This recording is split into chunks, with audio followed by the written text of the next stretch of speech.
training lessons and stuff, but first I believe it's important to discuss words, or more specifically, word meanings, usage, and the subtext and pretext attached. It's important to look at this idea because words can be perceived or have different meanings to different people. So why is it important to understand why one person chooses certain words over others? Because it's a direct reflection of their perception of training and of dogs. Words themselves carry meanings, definitions, and for basic transfer of ideas or messaging, words work fine. What isn't always obvious or understood is underlying messaging. The clues as to who, what, and why are also being relayed. We measure and gauge others' values or beliefs and make decisions about our own behavior according to how we perceive the person, situation, or the subject under discussion. It's normal. However, it's behind this process which informs word usage that we can look at in order to understand or see the beliefs of the person or the trainer. Of course, there's so many variables that go into mapping human behavior and any behavior that there's no one-size-fits-all thing going on. That said, with current information and observation, personality types can be mapped and their behaviors predicted accurately.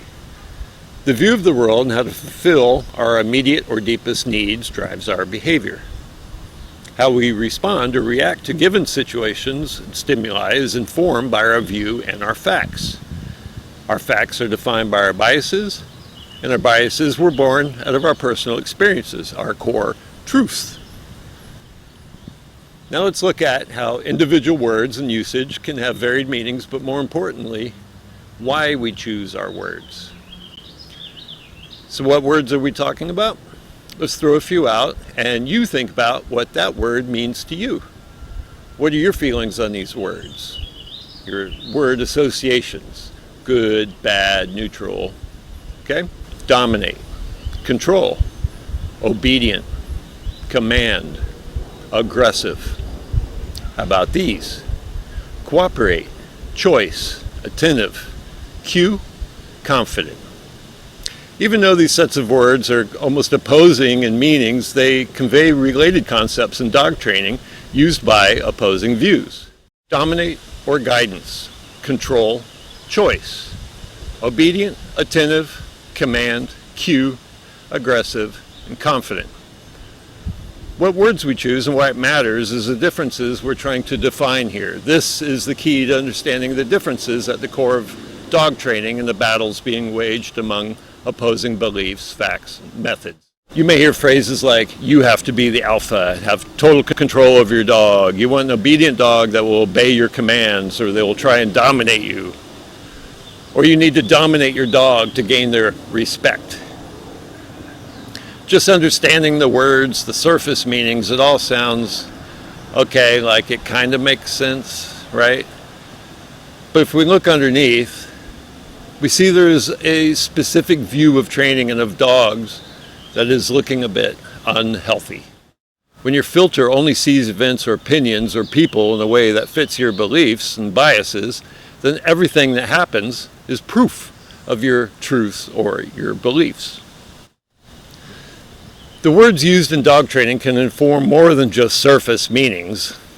Utilizing existing widely used definitions in the fields of psychology and child development, for example, dog training and behavior modification can communicate specific information as understood by the scientific community.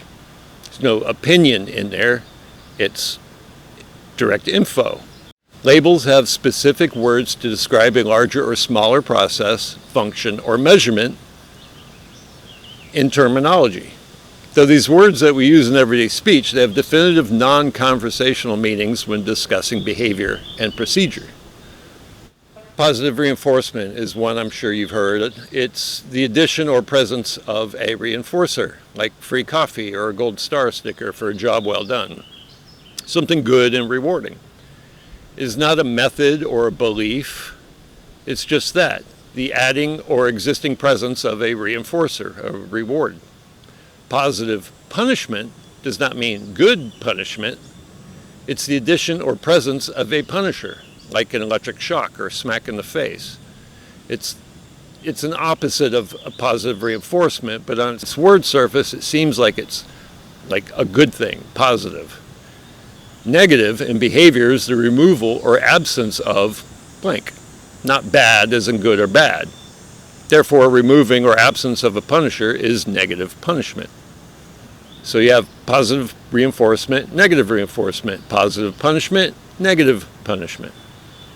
We know we really only need 2 of these 4 quadrants of learning to teach or learn something. Removing or the absence of punishers makes 3 of the 4, with the 4th being positive punishment. But we don't need it. Matter of fact, punishers like fear, pain, or discomfort inhibit learning. By only using the necessary positive and negative reinforcement and negative punishment, we can observe, compare, and teach behaviors. That includes replacing unwanted behaviors, modifying unwanted or dangerous behaviors, all while building trust, expanding communication, and social skills, and living free of guilt from inflicting pain on another living being. You may hear the words pure positive used by some trainers when trying to convince you your dog needs a heavy-handed training method. Of course, in behavior science or modern dog training, pure positive isn't a thing. It wouldn't work, mainly because, well, it's just not a thing. We can see the underlying information being expressed clearly, though, a lack of knowledge and misunderstanding of how terminology is used, the very basics of behavior science. And either a lack of empathy or a disbelief of using compassion in dog training can be another factor.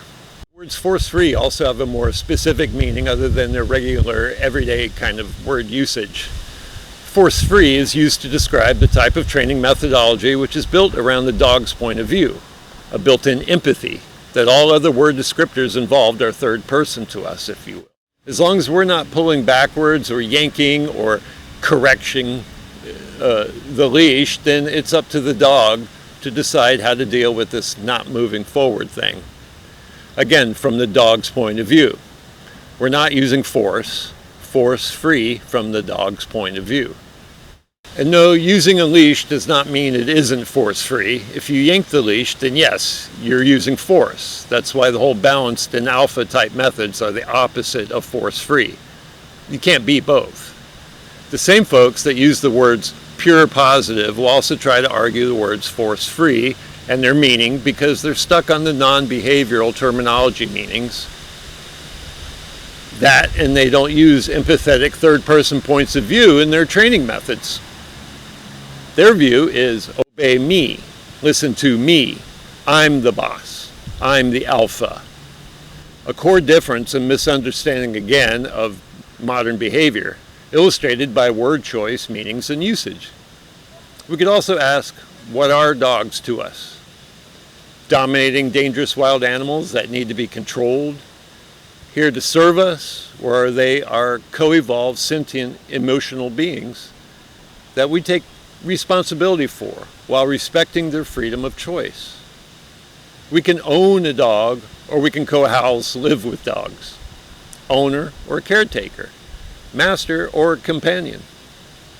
The capacity to feel empathy, fear, or even love is not limited to us humans. Nearly all living beings share the same mechanisms that control emotions, learning, and behavior.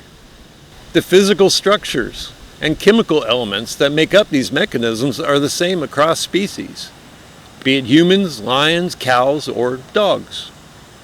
If we can experience an emotion, so can these other species. The difference is what stimulus triggers the emotions and our perceived importance or values we relate to the stimulus. Animals aren't in distress over a water bill, but a trap they walk into triggers the same chemical process you feel when bills are overdue and the lights are shut off. Before we can talk about dog training, we must also examine the perception of dogs. What rights do they have? What they are to us and how do we treat them? If we want well-behaved, well-socialized, confident, and curious companions, we will use the appropriate modern understanding of behavior and empathy to guide us. Or, if we want submissive, fearful, and obedient animals that can feed our sense of importance or power by having total control over them, We will follow that old myth-based, punishment-based belief system.